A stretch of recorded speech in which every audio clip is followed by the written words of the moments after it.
समाजातील प्रत्येक घटना थेट आपल्यापर्यंत पोहोचवणारे आपलं हक्काचं न्यूज चॅनल क्रांती सूर्य न्यूज। संपादक शशिकांत राजवंत। महिलांच्या गळ्यातील सोन्याचे दागिने हिसकावून पोबारा करणाऱ्या 2 अट्टल गुन्हेगारांना जेरबंद करण्यात सांगली स्थानिक गुन्हे अन्वेषण शाखेला मोठे यश आले आहे। अटक करण्यात आलेल्या संशयित आरोपींकडून तब्बल 11,02,500 रुपयांचा मुद्देमाल जप्त करण्यात आला असून यामध्ये 64 ग्रॅम वजनाचे सोन्याचे दागिने आणि गुन्ह्यात वापरलेली पल्सर मोटरसायकल समाविष्ट आहे। या कारवाईमुळे शिराळा आणि कोकरूड पोलीस ठाण्याच्या हद्दीतील चेन स्नॅचिंगचे 2 मोठे गुन्हे उघडकीस आले आहेत। स्थानिक गुन्हे अन्वेषण विभागाकडून मिळालेल्या माहितीनुसार गेल्या काही दिवसात शिराळा आणि कोकरूड परिसरात दुचाकीवरून येऊन महिलांच्या गळ्यातील दागिने हिसकावण्याच्या घटना घडल्या होत्या। 27 जून रोजी कापरी फाटा येथे एक महिला पतीसोबत लग्नाचे कार्य आटोपून जात असताना पाठीमागून आलेल्या दोघांनी त्यांचे दागिने ओरबाडले होते। तसेच मे महिन्यात आराळा गावातही एका पादचारी महिलेला अशाच प्रकारे लुटण्यात आले होते।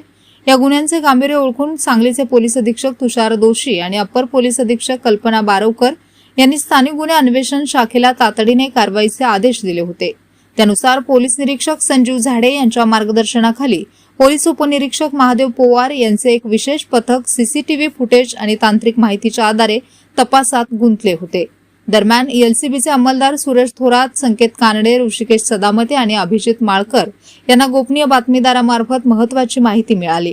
रेकॉर्डवरील सराईत गुन्हेगार लक्ष्मण चंद्रकांत चाळके वय 34 राहणार चांदोली वसाहत आष्टा तालुका वाळवा आणि अमित नानोसो बुधावले वय 27 राहणार शहापूर इचलकरंजी जिल्हा कोल्हापूर मूळ गाव विसापूर तालुका खटाव जिल्हा सातारा हे दोघे पल्सर मोटरसायकलवरून चोरीचे दागिने विकण्यासाठी आष्टा सांगली रोडवरील लक्ष्मी फाटा परिसरात येणार असल्याचे समजले।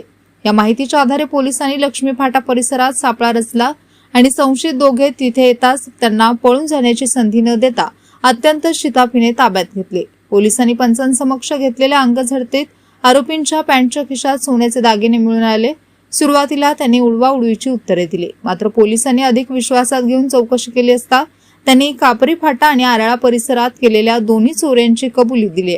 आरोपींकडून 9,42,500 रुपये किमतीचे 64 ग्रॅम वजनाचे सोन्याचे दागिने, लक्ष्मीहार, गंठण, मंगळसूत्र आणि गुन्ह्यात वापरलेली 1,60,000 रुपयांची काळ्या रंगाची बजाज पल्सर N160 मोटरसायकल जप्त करण्यात आली आहे।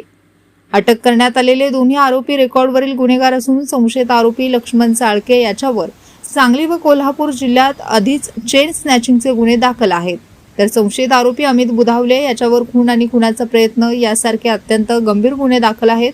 ही यशस्वी कामगिरी पोलीस अधीक्षक तुषार दोशी, अपर पोलीस अधीक्षक कल्पना बारवकर यांच्या मार्गदर्शनाखाली स्थानिक गुन्हे अन्वेषण विभागाचे पोलीस निरीक्षक संजीव झाडे, सहाय्यक पोलीस निरीक्षक प्रशांत निशानदार, पोलीस उपनिरीक्षक महादेव पोवार, अंमलदार संदीप पाटील, अतुल माने, संदीप गुरव, उदयसिंह माळी, प्रकाश पाटील, सूरज थोरात, संकेत कानडे, ऋषिकेश सदामते, अभिजित माळकर, विनायक संदी, विनायक सुतार तसेच शिराळा पोलीस ठाणेकडील उमेश शेटे, अमर जाधव आणि सायबर पोलीस ठाण्याचे कॅप्टन गुंडवाडे, विजय पाटणकर, अजय पाटील, इम्रान महालकरी यांच्या पथकाने केली असून पुढील तपासासाठी आरोपींना मुद्देमालासह शिराळा पोलिसांच्या ताब्यात देण्यात आले आहे।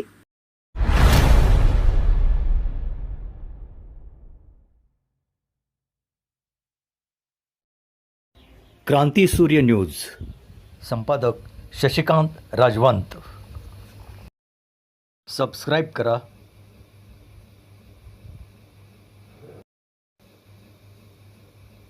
बेल आयकॉनला क्लिक करा